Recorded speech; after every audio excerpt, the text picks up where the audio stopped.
Hello, my name is John Milburn. I've been given the honour to assist Dr. Michael Nancaro in providing some commentary and assist with marking for LAWS 12066 Land Law in relation to Term 2, 2015. The comments today relate to assignment number 2. The assignment is in two parts.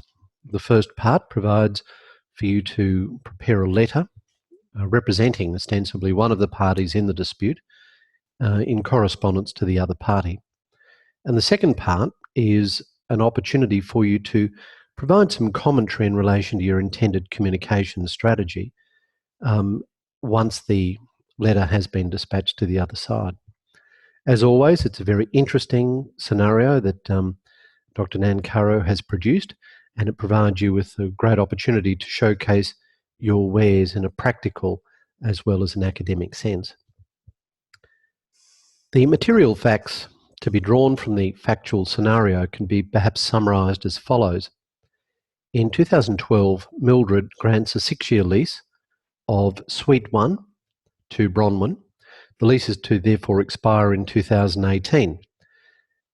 At the time of introducing Bronwyn to the tenancy, Mildred offered an incentive, which was an ongoing incentive, and that was an agreement to pay $30,000 on the anniversary of the commencement, so long as the lease was in force at the end of the anniversary period. Given that it was a 6-year lease, non-surprisingly, the lease was registered. The original rent was described as $10,000 per month, and the lease included a covenant to yield the premises in good repair. So we have an indication in that factual scenario that there is a specific obligation contained in the lease to pay rent and a specific obligation for the premises to be provided back to the landlord in good repair. Also, specifically and importantly, the landlord was entitled, pursuant to the terms of the lease, to re-enter the premises if rental is in arrears for 1 month or for any other breach of covenant. The significance of those clauses being in the lease itself will be touched on shortly. But back to the factual scenario, in 2013, Mildred sells the freehold to Suite 1, 2 and 3 to Tony. In 2014, Tony serves a notice of termination upon Bronwyn, and at that time Bronwyn was 2 months in arrears of rental and allegedly had breached the covenant to repair. Interestingly, Tony did not serve a notice under Section 124 of the Property Law Act 1974, and of course I'm referring to Queensland legislation here. But at the time the notice of termination was served on Bronwyn, she had not paid an instalment of $30,000, which had fallen due in 2013. It's not clear what's meant by a notice of termination, but it is assumed that it is something other than a formal 124 Form 7 notice. Back to the facts, Tony denies liability on the basis that the covenant was given by Mildred, and therefore the ongoing covenant to pay $30,000 per annum in that sense is not binding on him. And that raises some interesting questions about the obligations imposed on a reversionary interest holder in these circumstances. Now, at the time, Bronwyn had also written to Tony complaining of the activities of the adjacent tenant in Suite 2. Tony, of course, from the facts, is the landlord of that premises and therefore has some degree of control over the situation. The allegation is frequent loud live music, unauthorised extensive use of common property outside the entrance to Suite 1, and potentially dangerous activities by taping electrical wire to the ground outside Suite 1. So ultimately, Tony claims possession, arrears of rent, damages for breach of the repair covenant, and damages for any prospective loss of reletting. Bronwyn, of course, opposes the claim for possession, seeks relief against forfeiture of the lease, claims $30,000 outstanding, and damages for breach of covenant to provide quiet enjoyment. So again, as indicated, Dr. Nankaro has provided a very factually interesting circumstance, and it's of course right up to date. So how do you go about tackling a problem such as this, particularly given the parameters that you are to write, as it were, to the other side, and to then have a strategy meeting of some sort, or devise a strategy in the second part?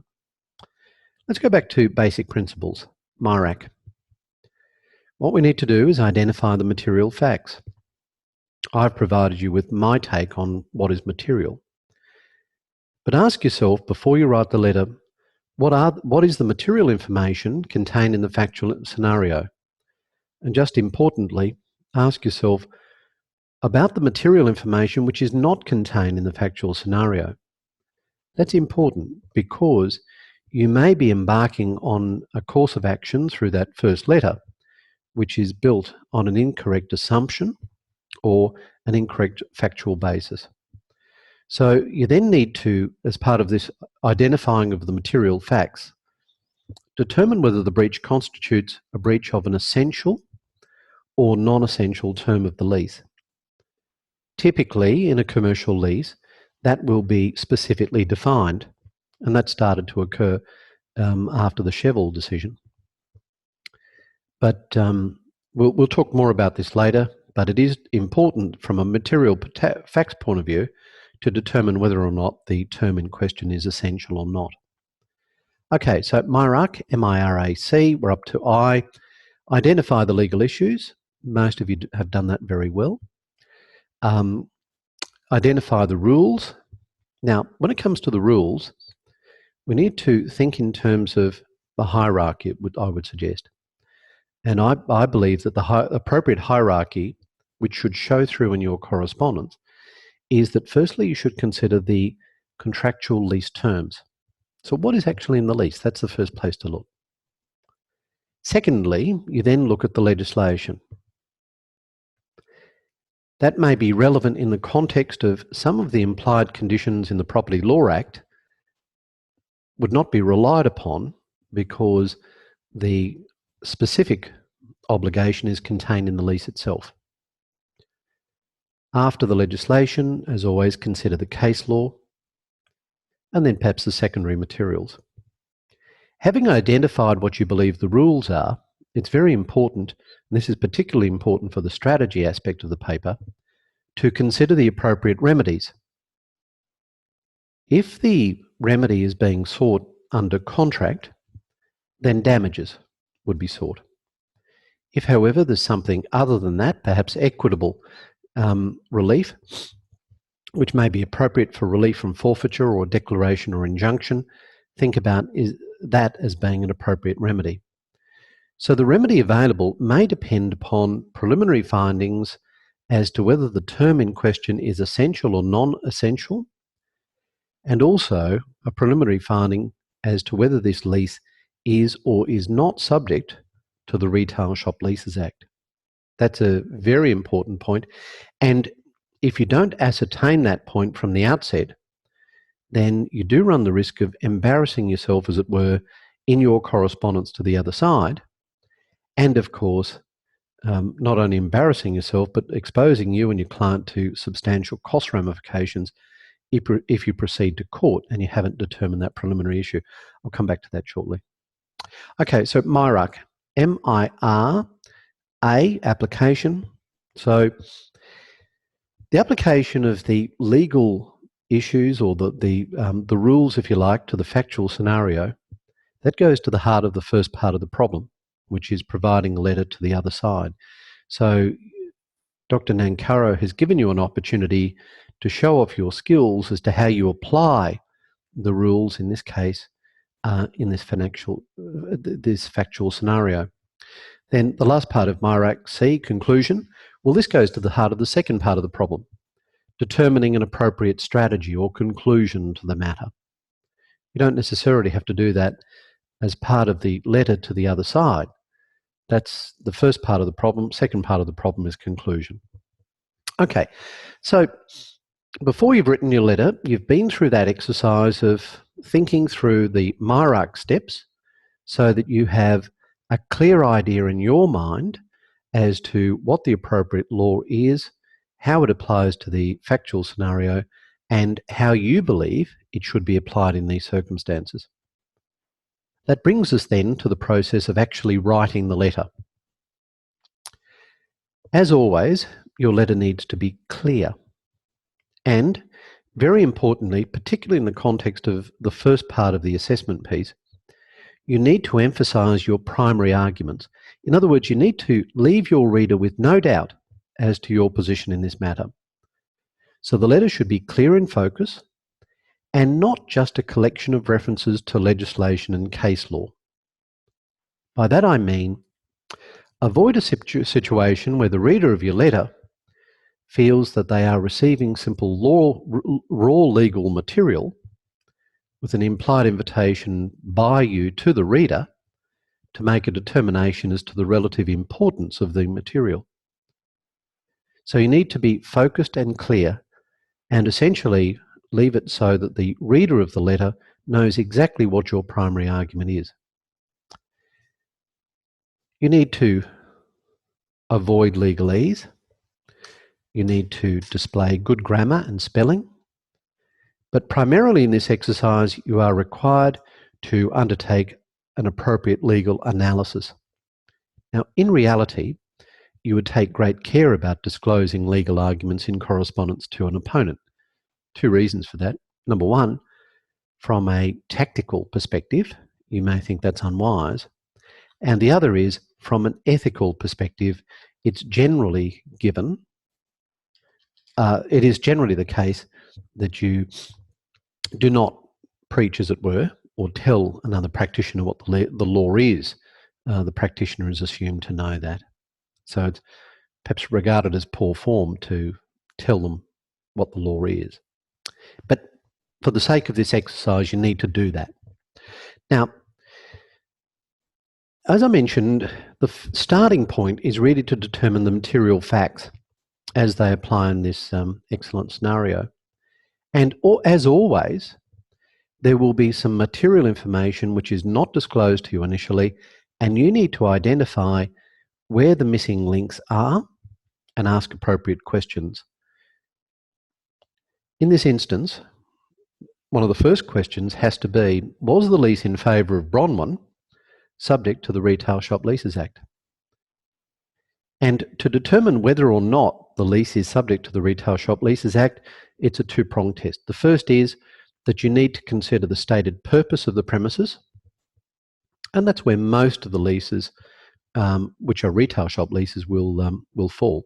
In other words, if we look to the schedule of the Act, where there's a range of different types of usages, we'll normally find whether the shop is a retail shop lease or not by looking at that list.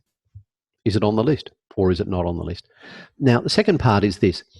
If the particular usage is not on the list, it can still be a retail shop lease, and that is if this particular tenancy forms part of a retail shop lease centre. And a retail shop lease centre is essentially 5 or more shops in the same complex. So we don't know those things and we have to find out.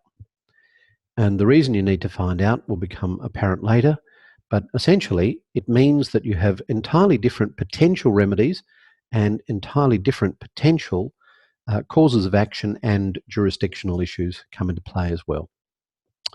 Okay, so that's one material fact that wasn't disclosed. There are some others. Did the rent amount increase annually? It would be unusual not to do that, but it wasn't disclosed. Did the rent include GST? So how much do we sue for? Was the $30,000 due to be paid to the landlord or by the landlord to the tenant due and payable on or before the transfer from Mildred to Tony in 2013? We don't know that. And that's where you need to ask some questions.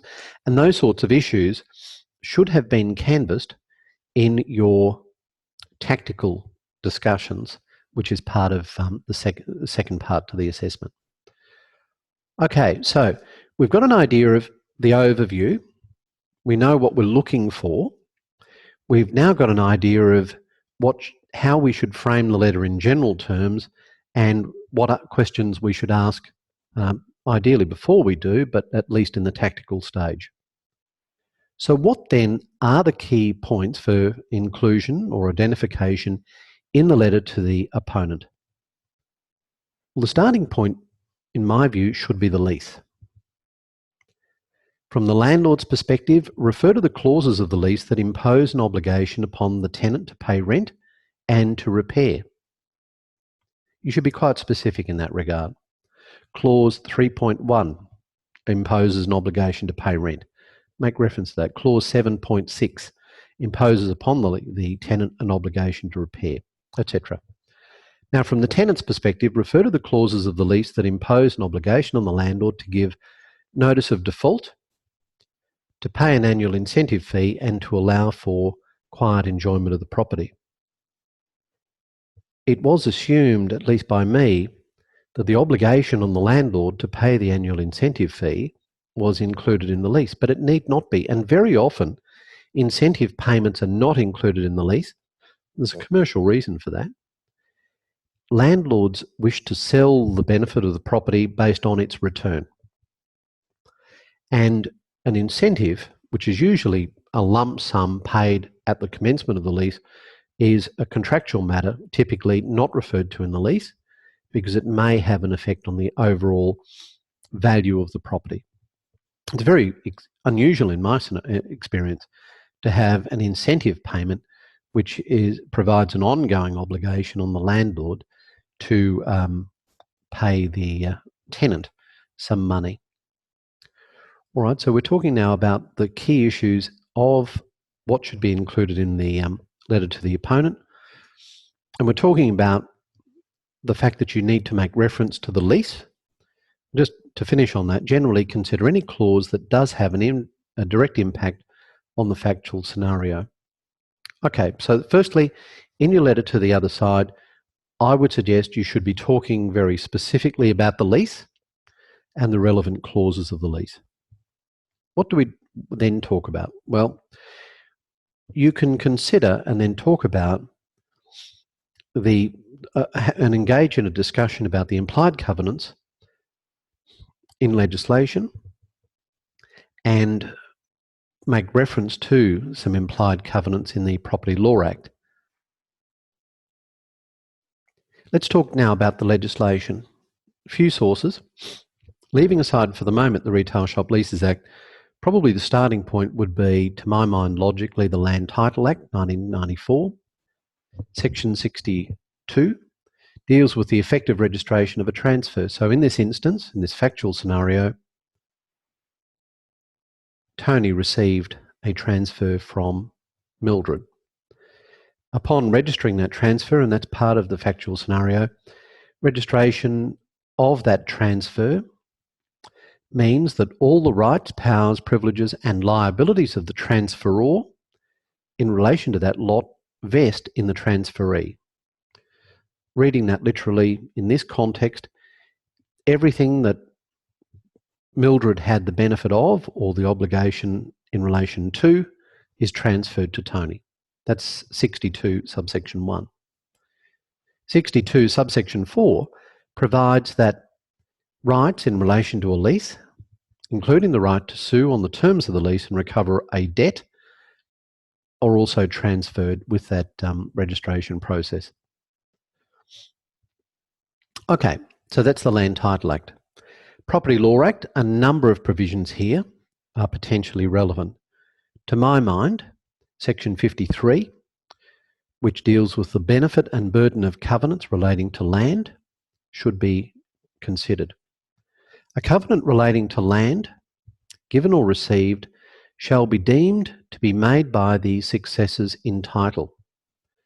So that has an effect here in that Tony, being the successor in title, pursuant to that piece of legislation, is deemed to have made a covenant which had been previously given, in this instance, by Mildred.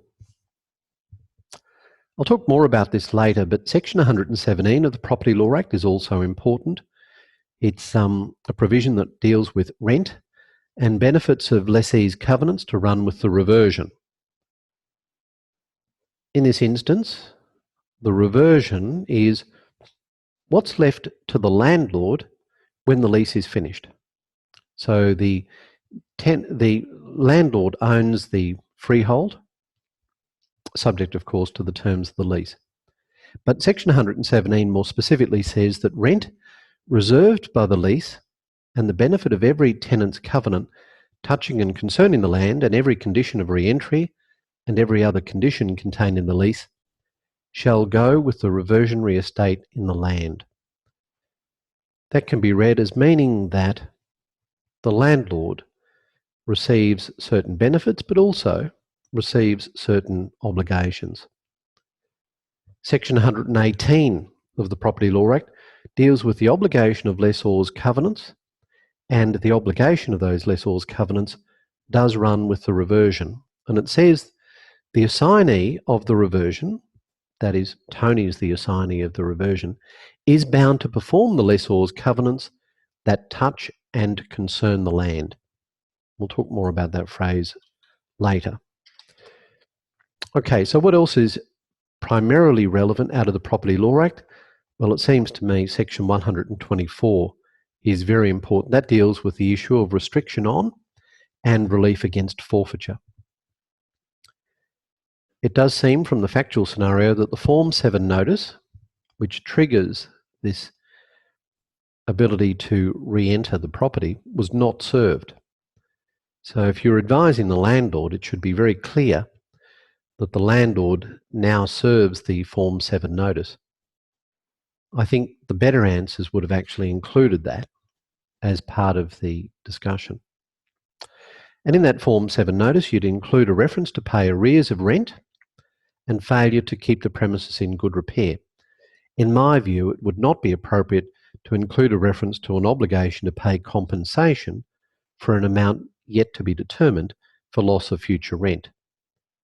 That will be part of litigation, but it wouldn't be part, in my view, of the Form 7 notice. Different practitioners may have a different view on that. Subsection 2 of Section 124 provides that where the landlord is proceeding by action to enforce a right of re-entry, an application to a court for relief can be made. In the tactical meeting, Part 2, you really should have given some consideration to the court where you intend to litigate. Generally speaking, that would be the Supreme Court. Okay, so that's the important parts, in my view, of the Land Title Act and the Property Law Act. If relevant, and that's a big if, the Retail Shop Leases Act is critically important. And the Act contains important provisions in relation to pre-lease disclosure notices, and the tenant in particular could have recourse to those disclosure statements in order to mount a claim. So that would need to be considered. And the Retail Shop Leases Act also provides assistance to tenants in relation to a number of things, including an entitlement for compensation in circumstances where the landlord is guilty of unconscionable conduct, that's Section 46A, or the landlord has caused a situation to occur where the landlord substantially restricts the tenant's access to the leased shop, takes action to restrict or alter access by customers to the leased shop, or the flow of potential customers past the shop. Now that's amongst other things, and see Section 43 in that regard. There are some other important principles that might have been considered by you in the communication with the other side or the strategy meeting, and we'll deal with those now. The first is that personal covenants and covenants that touch the land, touch and concern the land, to use the phrase, is important. So that phrase, covenants that touch and concern the land, is a common law expression. There were some cases that ought to have been considered in that context. Some of them are P&A Swift Investments and Combined English Stores, 1989 appeal cases 632. Mercantile Credits Limited against Shell Co. of Australia Limited, 1976 136 CLR 326. And Gumland Property Holdings Proprietary Limited against Duffy Brothers Fruit Market, Campbelltown, Pty Ltd, that's the High Court of Australia, 2008. Okay, so that principle of touching and concerning the land would have been part of a good answer. What else should have been included or considered at this stage? The ability of either party to sue the other for breach of covenant involves a discussion of common law and statutory rules concerning the passing and benefit of and burden of leasehold covenants. Now, in this case, the original landlord is Mildred. She assigned her interest to the current landlord, Tony, and Bronwyn, the tenant, has not done so. Bronwyn remains the tenant. Therefore, we need to consider whether the benefit and burden of covenants does pass with the assignment of the landlord's reversion. That's the topic for discussion. So in the context of this factual scenario, an assignment of the reversion occurs when the freehold is purchased or transferred, subject to a lease. The common law position in this regard has been reversed by legislation. Section 117 of the Property Law Act, as we mentioned before, is relevant and applicable in this regard. The effect of this admittedly dreadfully worded section, this is 117, is in part that the benefit of any covenants which touch or concern the land will be enforceable by the assignee of the reversion, that is, the new owner of the freehold.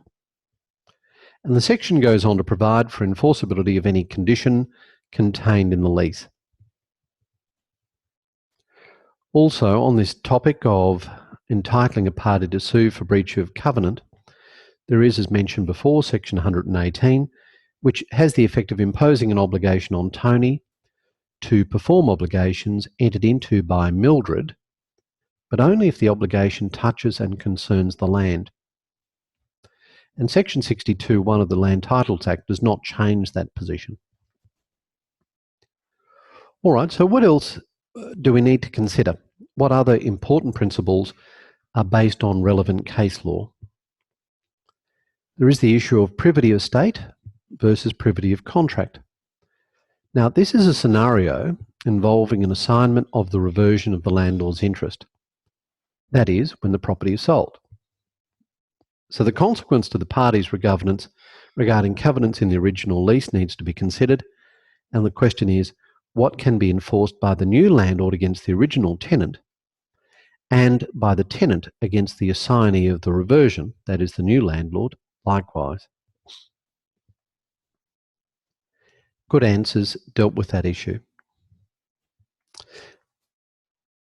The next issue of an important principle based on relevant case law is the issue of the landlord's entitlement to seek recovery of damages for prospective loss of rent. Now, I wouldn't put it in the notice of default, but the relevant case law, of course, Cheval against Builders Licensing Board, 1982, and the damages claim has now been significantly influenced by the reasoning in Progressive Mailing House against Tabali, 1985, and Lorinda against Capella Park, 1989, all High Court decisions. And finally, in the topic of important principles covered in relevant case law, there is the issue of derogation from grant. Aussie Traveller against Markley, 1998, Queensland reports. In that instance, the plaintiff's business was disrupted by a later tenant of adjoining premises. The derogation from the grant was based on the court's finding that significant quantities of sawdust entered the plaintiff's premises. The plaintiff's employees were constantly subjected to noise, leading to increased absentee from work due to headaches and respiratory. So that would have been the issue of derogation from grant would have been part of a good answer as well. Now, finally, in a good answer, just a couple of general principles. Some people might have discussed equitable set-off, how it applies in circumstances where the parties find themselves with cross-claims directly relating to or arising from the same contract. So a set-off, of course, is where you have two parties that have competing claims and essentially net off one against the other. The other general principle is the landlord's potential liability to a tortious claim should someone suffer an injury as a result of the actions of the occupiers of Suite 2. All right, so there's some of the things that you might have considered in a good answer to the question. Some of the issues that might have been considered, but to my mind not as important, not as relevant. Dealing with the legislation, sections 105 of the Property Law Act, section 107 and 112, and also section 120 might be regarded as relevant, but firstly, section 105, which deals with the obligation on a tenant to pay rent and keep the premises in repair, probably not something of great importance here. It's an implied term, but the obligation was expressed in the lease.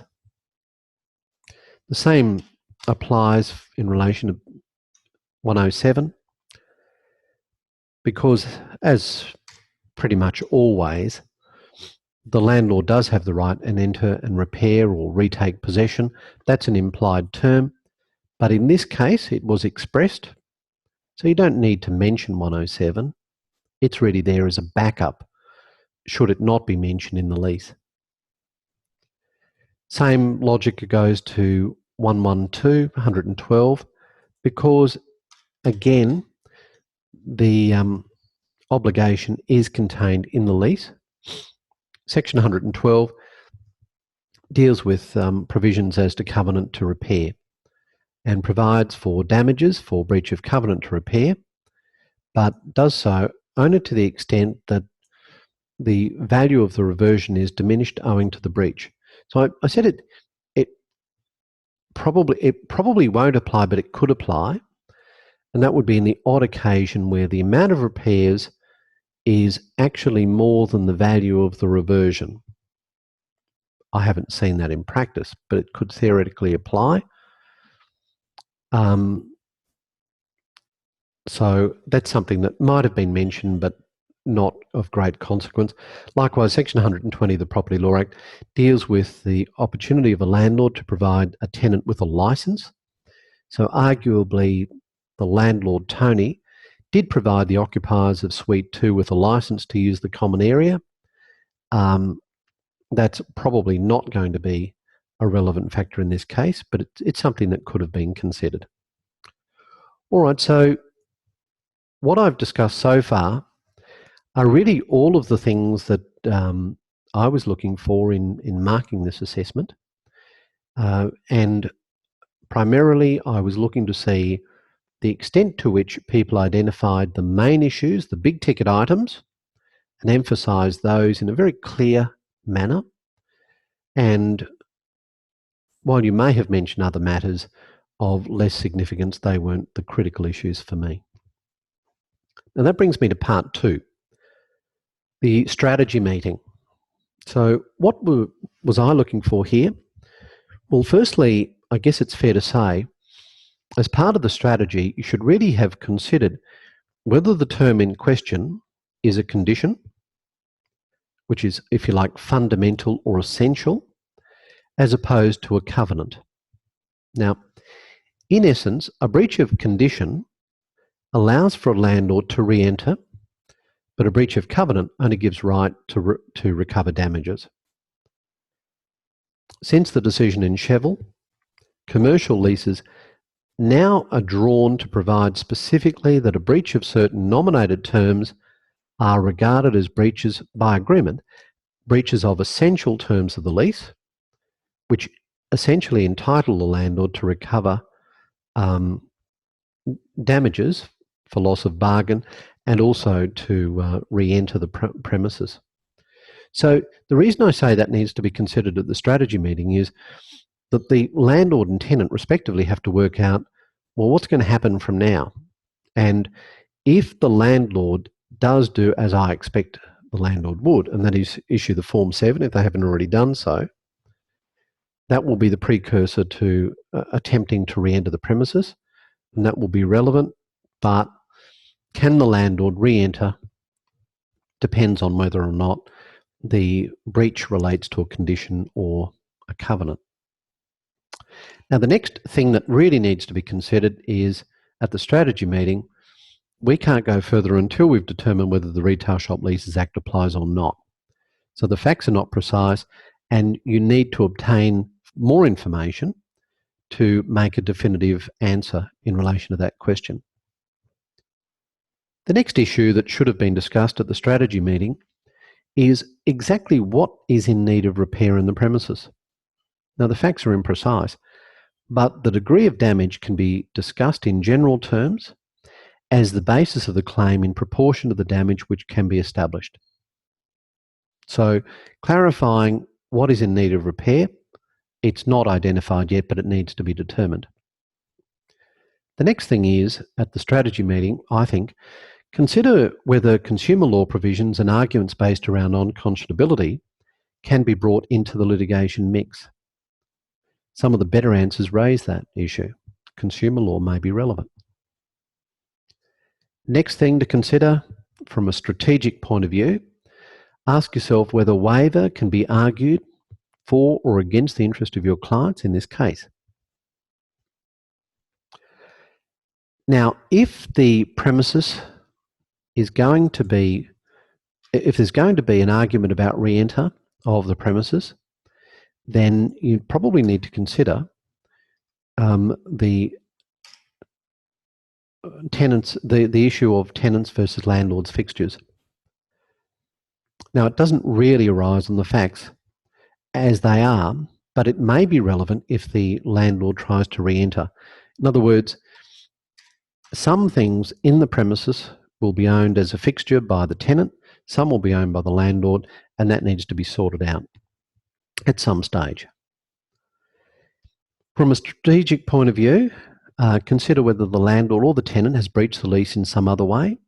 For example, did the landlord obtain the consent of a registered mortgagee to grant the lease in the first instance? Maybe if they didn't, the tenant can use that to their advantage. So the strategic meeting is an opportunity for you to go much wider and think about other things at that level. All right, so if the matter is going to go to court, we then need to think about some very specific things in the strategy. The first is we need to discuss ADR options.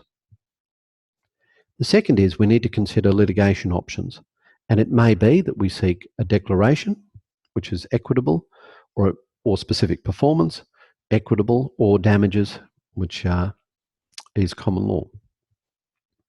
We then need to consider the appropriate litigation jurisdiction. Probably it would be the Supreme Court, but that may change depending on the circumstances. And finally, for a really good answer at the strategic meeting, you would have been talking about the costs aspects of proceeding. You would have identified that the fees are likely to be more than $1,500. So if you haven't already done so, you need to come to an appropriate costs agreement with your client and make the appropriate disclosures in relation to costs and identify the likely risks. And the main risk, of course, is litigation costs. So in the event of you being successful on behalf of your client, you may be in a position where you can claim some party and party costs from the opponents. But of course, if you're unsuccessful, you run the risk of suffering those party and party costs in the litigation. And all of that needs to have been discovered during the strategy meeting.